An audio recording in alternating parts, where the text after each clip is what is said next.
You're listening to Systemic Error Podcast. The failure was designed. Trump backs off his standoff in dispute over Canadian bridge, based on an article by Matthew Chapman. A bridge Trump treated like private property. The source, briefly, Politico reports that the Gordie Howe International Bridge, completed and long stalled under Donald Trump's refusal to open it, is now set to open on July 27 with the support of the U.S. government. Trump had claimed the blockage was about unfair Canadian trade practices and demanded that the U.S. get half ownership of the bridge, even though the project was financed by Canadian government-owned corporation, and the original deal split toll revenue after Canada recouped its costs. Who actually had power? Trump had the power, and he used it. That is the central fact that light framing tries to soften. This was not a natural delay, not a bureaucratic muddle, not a diplomatic misunderstanding. A president refused to open a finished international crossing and turned a public infrastructure project into a lever of personal and political pressure. That matters because power is not just the ability to say no. It is the ability to freeze real-world consequences for workers, commuters, trade, and cross-border planning until someone with more leverage decides to move. Trump was not reacting to events. He was deciding them. The trade story was covered.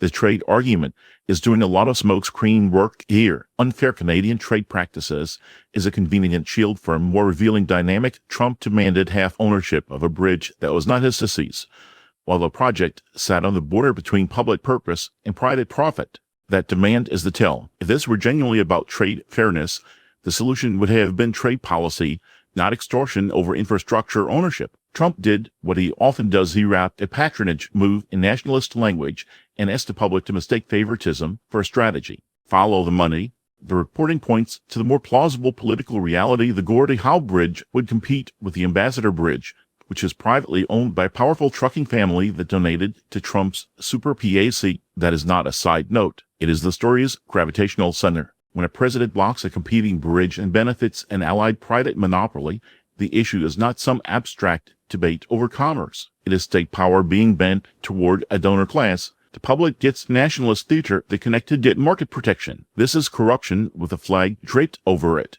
Whitmer, Canada, and the adult position.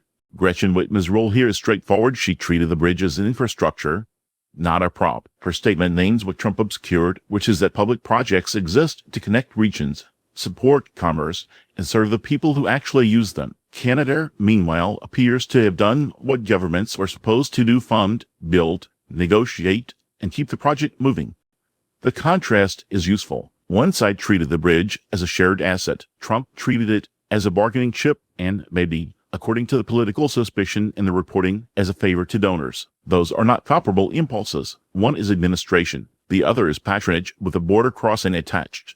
The larger pattern. This is the same old authoritarian habit in a business to convert public authority into private leverage, then call the result national interest. The performance is always the same. Invent an enemy, claim a grievance, stall something useful, and reward the people already close enough to profit from the stall. The bridge is not just about one crossing between Detroit and Windsor. It shows how easily infrastructure becomes hostage to donor politics when institutional power is concentrated in the hands of someone willing to confuse personal loyalty with statecraft. That is the pattern worth naming. Public goods get delayed, private interests get protected, and the official explanation is designed to make that look like policy instead of capture.